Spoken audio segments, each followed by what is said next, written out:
ஒரு மத பேரை சொல்லி கட்சை உருவாக்குறது, ஒரு ஜாதி பேரை சொல்லி கட்சை உருவாக்குறது, இப்படியாப்பட்ட கட்செல்லாம் ஜெயிச்சு வரணுங்கிறதுக்காக ஓட்டு போடுறது உண்டு.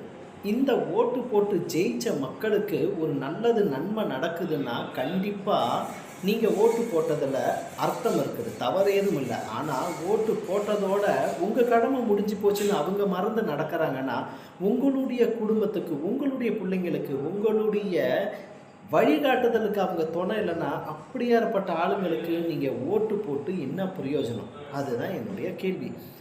இது ஓட்டுங்கிறது எவ்வளவு முக்கியம்னு சொல்றாங்க. ஆனா, இன்ன நாள் வரைக்கும் எவ்வளவோ ஜனங்களுக்கு தெரியறதில்ல, ஓட்டுக்கு அர்த்தம் என்ன? ஒரு ஓட்டுல எவ்வளவோ முன்ன பின்ன ஆகலாம். இதனால யாரு ஆட்சியில உட்காரலாம், யாரு ஆட்சியில தவிர்க்கலான்னு முடிவு பண்ணக்கூடியதுன்ட்டு.